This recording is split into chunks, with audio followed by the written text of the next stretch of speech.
No pictures, no pictures. What did I tell you? I'm gonna break that camera. I'm just practicing. Don't practice this way. Yeah, because Dave's not here. The group arrived in Cuba on February 17th, 2002. I thought that the airport would be crawling with Cuban revolutionaries in army fatigues carrying Kalashnikov submachine guns. Not so.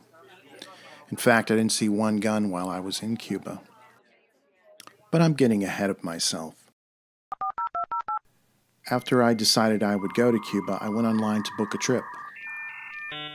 Because of the US embargo against Cuba, or the Bloqueo as it's called by the Cubans, it's almost impossible for US citizens to travel to Cuba legally.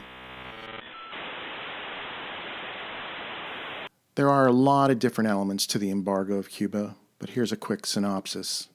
In 1958, while Fulgencio Batista was fighting Castro and the Cuban rebels, an arms embargo was put in place by U.S. President Dwight D. Eisenhower. Fidel Castro took power January 1, 1959, and in 1960, Cuba began buying arms from the Soviet Union. So, in retaliation, the Eisenhower administration limited the amount of brown sugar that could be imported from Cuba to the United States. So the Soviet Union said it would buy all of Cuba's sugar. Then, in October 1960, Castro nationalized 3 American-owned oil refineries because they refused to refine crude oil from the Soviet Union. And the Eisenhower administration began the embargo, which prohibited the sale of goods to Cuba except for food and medicine. So in 1961, the assets of all American-owned companies were seized, and these companies nationalized.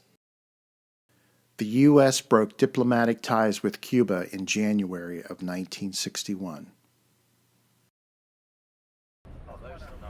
But the real reason I couldn't book a flight to Havana was because of the Cuban Assets Control Regulations, which were put in place by President Kennedy in 1962 after the Cuban Missile Crisis and the failed Bay of Pigs invasion. Many believe that U.S. citizens are forbidden to travel to Cuba. Not so. It's just that you're not allowed to spend any money in Cuba. And of course, you're not allowed to accept any gifts while you are there. But there are exceptions. As I was looking in the local Free News Weekly in Pittsburgh, I just happened to see a small item mentioning a trip to Cuba being organized by the US Cuba Sister Cities Association.